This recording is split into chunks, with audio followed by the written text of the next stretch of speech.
Hello hi, எப்படி இருக்கீங்க? நான் உங்கள் பைக்கில் தமிழ் சேனல் உங்கள் டெல்லி பேசுகிறேன். இன்றைக்கும் ஒரு சூப்பரான விஷயம் தான் பார்க்க போகிறோம். ஒரு ஹோண்டா ஷைன் தான்.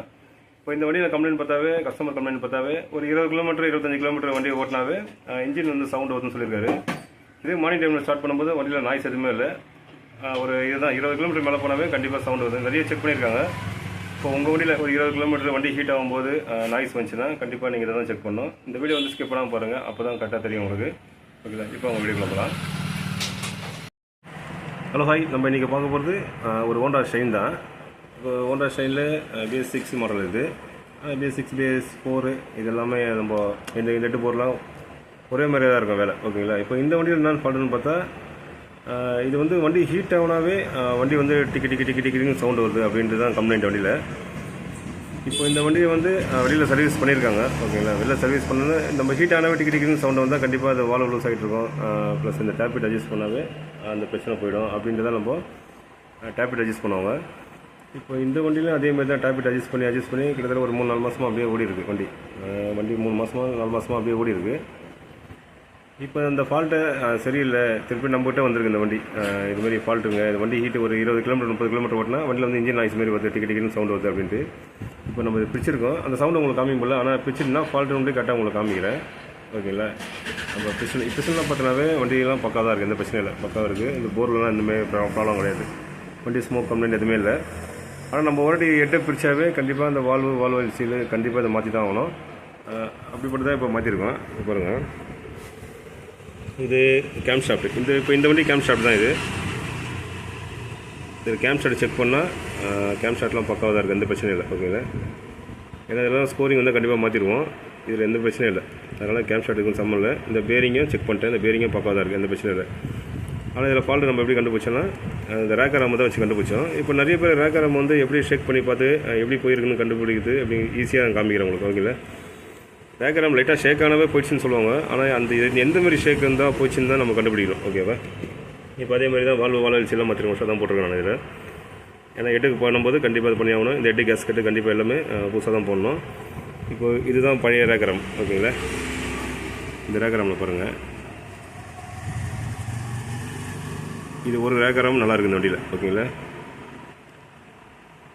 இந்த சைடு ஷேக் இருக்குல்ல, இந்த சைடு ஷேக்கு எல்லாத்துலேயும் இருக்கும். நம்ம டேப்பிட் மாரி தான் இந்த சைடு ஷேக்கு கண்டிப்பாக இருக்கும். இது மேலே கீழே தான் அதே அசையக்கூடாது. ஓகேங்களா? இது மேலே கீழே போகக்கூடாது, இது மேலே கீழே போகக்கூடாது. ஓகேங்களா? இது நல்லா தான் இருக்குது. அப்போது பழசில் ஒன்று நல்லா இருக்குது. ஓகேங்களா? சைடு ஷேக் இருக்கும். அப்படியே இதில் பாருங்கள், இது 2வது ரேக்கரம்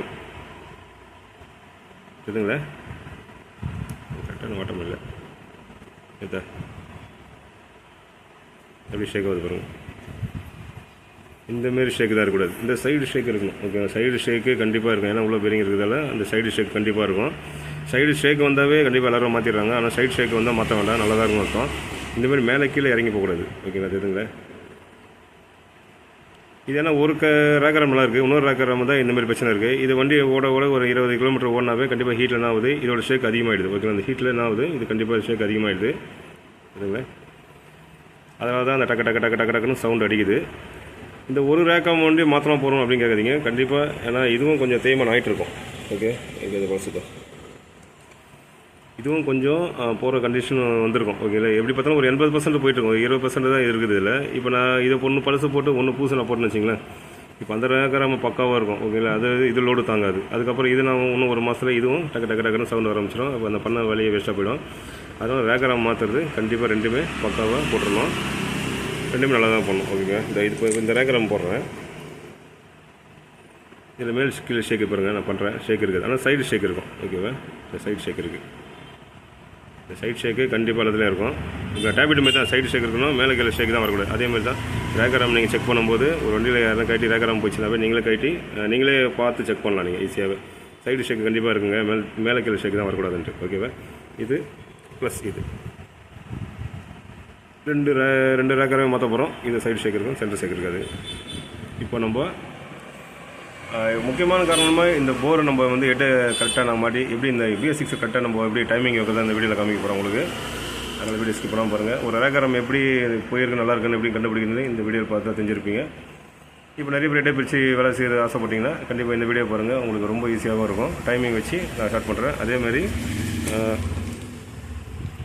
இதில் வர ஓரிங்லாம் கண்டிப்பாக அவங்க பேஸ்ட்டு போட்டிருக்காங்க. அதனால் நம்ம புதுசாக தான் ஓரிங் பண்ணணும். ஓகேங்களா, ஒரு வாட்டி கழட்டினாவே கண்டிப்பாக புதுசாக தான் பண்ணணும். ஓகேங்களா, திருப்பி பேஸ்ட்டு பண்ணி மாட்டக்கூடாது. ஓகேவா, இப்போ நான் ஹெட்டை மாட்டுறேன் எப்படின்னு பார்க்கலாம். டைமிங் எப்படி வச்சு மாட்டுறேன்னு பாருங்கள். கேம் ஷாட் தெரியும் உங்களுக்கு எப்படி மாட்டுறது. துத்தும்போது மண் அரைக்கிற மாதிரி இருக்கும். அப்போ கண்டிப்பாக மாற்றி தான் ஆகணும். இல்லை லோட ஷேக் ஆகும் இது. அப்போ கண்டிப்பாக இந்த கேம் ஷாட்டை மாற்றி தான் ஆகணும். அதேமாரி இதில் ஸ்கோரிங் வந்தால் கண்டிப்பாக மாற்றி தான் ஆகணும். ஓகேங்களா, இப்போ இது நல்லாயிருக்கு. அதனால் தேவையில்லாமல் செலவு தேவையில்லை. ஓகேங்களா, இப்போ நான் ஹெட்டை மாட்டுறேன். இதில் நம்ம கேம் ஷாட்டை மாட்டுறோம். இதில் கொஞ்சம் ஈஸியாக மாட்டிடலாம். எப்படி மாட்டுறதுன்னு காமிக்கிறேன் உங்களுக்கு. ஓகேங்களா, இந்த கட்டு மார்க் வச்சு கட்டை உள்ள வச்சு மாட்டணும். இதுதான் நம்ம இந்த பேரிங் உட்கார இடம் இது. ஓகேங்களா, இதில் போய் இந்த பேரிங் கட்ட சீட் ஆகிடும். அந்த பேரிங் வந்து கொஞ்சம் கரெக்டாக உட்காரக்கணும். கொஞ்சம் தட்டிக்கிட்டுலாம் பண்ணக்கூடாது. நம்ம கையில் தான் அவ்வளோ உட்காந்துச்சிங்களா, இப்படி தான் பண்ணாது. ஏன்னா இப்போ வால்வு மாட்டியிருக்கோம். நம்ம ரேக்கரை மாட்டலாம். அதனால தான் இது ஃப்ரீயாக இருக்குது. ஓகேவா, ரேக்கரை மாட்டினா இது கொஞ்சம் டைட் ஆகிடும். ஓகே, இப்போ ரேக்கரை மாட்ட அப்படி தான். ஓகே, கேம்சா அப்படியே ரேக்கரை மாட்டியாச்சு. இந்த ரேக்கரமில் வந்து ஒரு சின்ன ஒரு கட்டு வரும். அது வந்து இன்லெட்டில் வரும். ஒரு ரேக்கரமே எக்ஸாஸ்ட் வழியாக வரும். ஓகேங்களா, எக்ஸாஸ்ட் ஈஸியாக நம்ம கண்டுபிடிச்சிடலாம். இந்த சைடை பார்த்து எக்ஸாஸ்ட் நம்ம கண்டுபிடிச்சிடலாம். ஓகே, இதெல்லாம் நார்மலாக நம்ம பண்ணுறது தான். ஓகே, இப்போ நம்ம மண்ணில் மாட்டி கரெக்டாக டைமிங் வச்சு வண்டி ஸ்டார்ட் பண்ணுறது தான் வேலை. ஓகே, இப்போ மாட்டுவோம். ஓகே, நம்ம எட்டு மாட்ட வேண்டியதான். எட்டு மாட்டுறேன். இது நார்மலாக மாட்டுற மாதிரி தான். அந்த 4 ஸ்டெட் வழியாக கரெக்டாக பண்ண வேண்டியதான். BS6 இருக்கிறதால கொஞ்சம் ஒயரிங் கொஞ்சம் கரெக்டாக பார்த்து பண்ணணும்.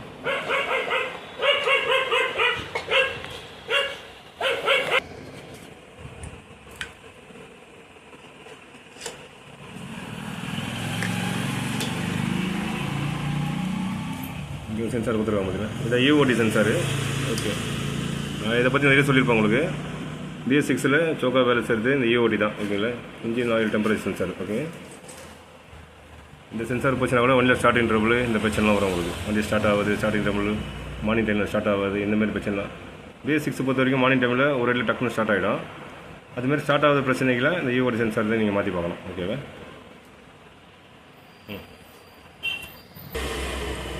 இப்போ நீங்கள் ஹெட்டை பிரித்து வேலை செய்கிறீங்க. ஓகே, நம்ம அந்த கரெக்டாக நம்ம ரேக்கரை சரியாக மாட்ட தெரியல, மாட்டுறோம். ஆனால் எந்த சைடு மாட்டணும் அப்படின்ற கன்ஃபியூஷன் ஆக தேவை. ஓகேங்களா, இந்த இருக்குது பார்த்தீங்களா, இதுலேயே நமக்கு கொடுத்துருப்பாங்க. இந்த போட்டிருக்கல, இது வந்து எக்ஸாஸ்ட். ஓகேங்களா, அதேமாதிரி இன்னொரு ரேக்கராமில் போட்டிருக்கோம். ஓகேவா, இன்லெட்டு இந்த போட்டிருக்கோம்.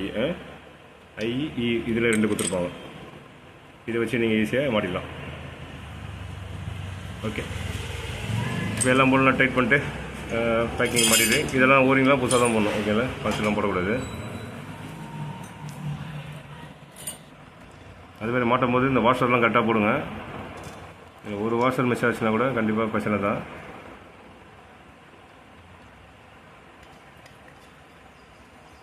இந்த கேம் ஷாட் ஹோல்டர் இது, அது டைட் பண்ணுறதுக்கு இதை போட்டே ஆகணும் கண்டிப்பாக.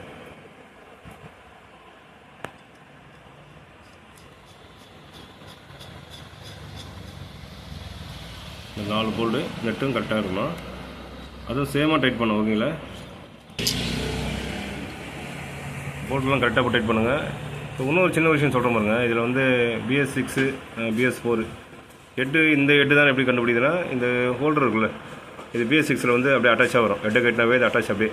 ஓகே, தனியாக வராது. இது BS4 இருந்தால் இந்த பெட்டாசில் சொல்லுவாங்க கேம் ஷாட் ஹோல்டர், இது தனியாகவே நம்ம எடுக்கலாம் கையில். BS6 அது மாதிரி எடுக்க முடியாது, செட்டு தான் இருக்கும். ஒரே செட்டாக கொடுத்துருவாங்க அப்படியாது. ஒரு சமயம் ஹெட்டில் பிரச்சனை, இந்த கேம் ஷாட்டுக்கு ஹோல்டர் இதில் பிரச்சனை இருந்தால் நம்ம கண்டிப்பாக செட்டாக தான் மாற்றணும். ஓகேவா, அதனால் பண்ணுறது கொஞ்சம் கரெக்டாக என்ன பண்ணுங்கள். த்ரெட்டு கிட்ட போச்சுன்னா த்ரெட்டு போடலாம். டேமேஜ் ஆச்சுன்னா தான் கண்டிப்பாக மாற்றி ஆகணும். இந்த போல்டை வந்து இந்த 4 போல்டு நெட்டையும் டைட் பண்ணிட்டு அதுக்கப்புறம் தான் இந்த போல்டை டைட் பண்ணணும். ஓகேங்களா, மற்ற எல்லா வண்டிக்கும் தான் சேம். ஓகேங்களா, ஃபஸ்ட்டு இதை டைட் பண்ணாவே ஒரு சைடு தூக்கும். அதனால் இந்த 4 இந்த கேம் ஷாட் ஹோல்டர் போல்டு டைட் பண்ணி நெட்டையும் டைட் பண்ணிட்டு தான் அதுக்கப்புறம் தான் இதை டைட் பண்ணணும். ஓகேவா, இந்த BS6 நல்லதாக இருக்குது, கெட்டதாக இருக்குது. ஓகேங்களா, இதில் சின்னது ஒரு ஹெட்டில் பிரச்சனைனாவே ஒரு இது ஹெட்டை தான் கட்டி ஆகணும். ஓகேங்களா, இந்த ஹோல்டரில் பிரச்சனை தான் ஹெட்டை கட்டணும். எது இருந்தாலும் ஹெட்டை தான் கட்டணுமே. இதில் இது BS4 அதெல்லாம் இந்த மாதிரி பிரச்சனையே கிடையாது. கேம் ஷாட் ஹோல்டர் பிரச்சனை தான் கண்டிப்பாக தனியாகவே கட்டி நம்ம வேலை ஈஸியாக செய்யலாம். ஓகேவா, எல்லாம் ஒரே மாதிரி தான் இருக்கும், ஒன்றும் பிரச்சனை கிடையாது. ஓகே, இப்போ நம்ம டைமிங் வச்சு மாட்ட போகிறோம். இது எல்லாமே பிளாஸ்டிக் தான். ஓகேங்களா, ஏன்னா பிளாஸ்டிக் ரொம்ப ஹீட்டாக தான் ஆகாது. ஆனால் அவ்வளோ குவாலிட்டியாக கொடுத்துருப்பாங்க. இன்றைக்கி டைமிங் வந்து ரொம்ப ஈஸியாக தான் இருக்கும். இதில் இது ஒரு வச்சுருக்க டைமிங் மார்க்கு. அதேமாதிரி இந்த கேஸில் ஒரு மார்க் கொடுத்துருப்பாங்க. தெரிஞ்சுங்களா, இந்த மார்க்கு, இந்த டைமிங் மார்க்கு இது அப்படியே வச்சு தான் நம்ம இந்த டைமிங் வச்சு வர வீலில் அந்த மார்க்கை பார்த்து மாட்ட வேண்டியதான். ஓகேவா? இப்போ மாட்டுற பாரு.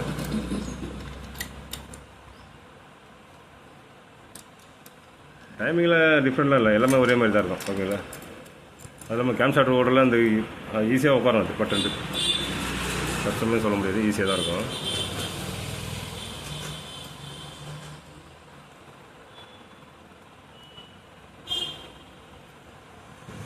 நம்ம இப்படியே பார்த்துக்கலாம். அப்படியே ஒரு செயினாக நம்ம திருப்பி போட்டுக்கலாம். அப்படியே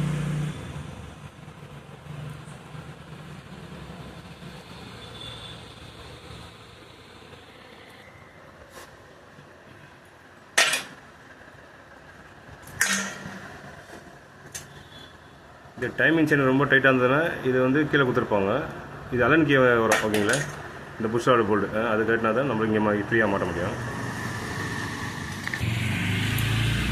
டைமிங் பார்த்துங்க, கரெக்டாக இருக்கா? இந்த மார்க்கு மேலே கரெக்டாக இதுவும் 2 லைன் வருது. இந்த பக்கம் பார்க்கணும்.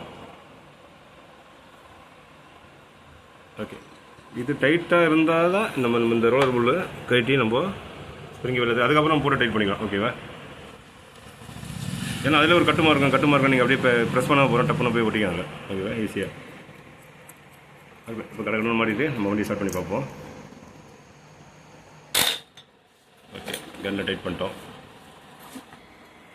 ஓகேங்க, இந்த வீடியோ வந்து ஸ்கிப் பண்ணாமல் பாருங்கள். நான் வண்டி ஸ்டார்ட் பண்ணி காமிக்கிறேன். டைமிங் எப்படி வைக்கணும்னு இந்த BS6 காமிப்பேன். BS4 எல்லாம் ஒரே மாதிரி தான் வைக்கணும். ஓகேங்களா? ஆனால் சின்ன விஷயம் தான் இருக்கும், வேறு ஒன்றும் இல்லை. BS4க்கும் BS6க்கும் இந்த ஹெட்டு கொஞ்சம் மாறும். ஓகேங்களா? அதனால் டைமிங்லாம் ஒரே மாதிரி தான் இருக்கும். இப்போ நான் ஹெட்டு மாட்டிட்டு வண்டி சைலன்ஸ்லாம் மாட்டிட்டு வண்டி நான் ஸ்டார்ட் பண்ணி காமிக்கிறேன். எப்படி இருக்குன்னு பார்ப்போம். ஓகேங்களா? ஓகே, இப்போ நம்ம எல்லாமே மாட்டியாச்சு.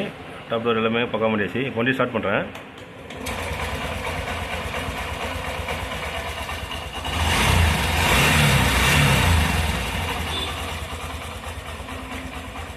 ஓகே, இப்போதைக்கு நாய்ஸ் எதுவுமே வரல, பக்காவாக தான் இருக்குது. ஒரு 20 கிலோமீட்டரு 30 கிலோமீட்டர் ஓட்டி பார்த்துட்டு நான் நாய்ஸும் கண்டுபிடிச்சி பார்க்கலாம். நாய்ஸ் கண்டிப்பாக வராது. ஓகேங்களா? ஒரு 20 கிலோமீட்டர் 30 கிலோமீட்டர் வண்டி ஹீட்டில் இருக்கும்போது வண்டி சவுண்டு வந்துச்சுன்னா கண்டிப்பாக நீங்கள் இதை தான் செக் பண்ணணும். அதுக்காக தான் இந்த வீடியோ வந்து ஸ்கிப் பண்ணாமல் பாருங்கள். இந்த வீடியோ நிறைய குறைங்க தான் கண்டிப்பாக கமெண்ட் பண்ணுங்கள், ரிப்ளை பண்ணுறேன். இது ஒரு நல்ல வீடியோ பார்ப்போம். பாய். ஓகே, வீடியோ வந்து பார்த்துருப்பீங்க. ஒரு வண்டியில் வந்து 20-25 கிலோமீட்டர் ஸ்பீடில் போனால் வண்டி ஸ்பீடு போனால் இல்லை, 25 கிலோமீட்டர் மேலே ஓட்டினா வண்டி ஹீட் ஆகிடுச்சுனாவே இந்த மாதிரி சவுண்ட் வந்தால் ஃபஸ்ட்டு நீங்கள் தான் செக் பண்ணணும். ஓகேங்களா? ஸ்டெப் பை ஸ்டெப்பாக செக் பண்ணி தான் நம்ம பண்ணுவேன். இது பார்த்தோன்னே நம்ம ஈஸியாக டக்குன்னு கண்டுபிடிக்க முடியாது, ஒன்று தான் செக் பண்ணணும். இப்போ பார்த்தோன்னா உங்களுக்கு தெரியும், இப்போ ஈஸியாக நம்ம கண்டுபிடிச்சிட்டோம். இனிமேல் இந்த வழியில் பிரச்சனை எதுவுமே இருக்காது. இந்த வீடியோ நிறைய குறைங்க தான் கண்டிப்பாக எனக்கு கமெண்ட் பண்ணுங்கள். இது ஒரு நல்ல வீடியோ பார்ப்போம். பாய்.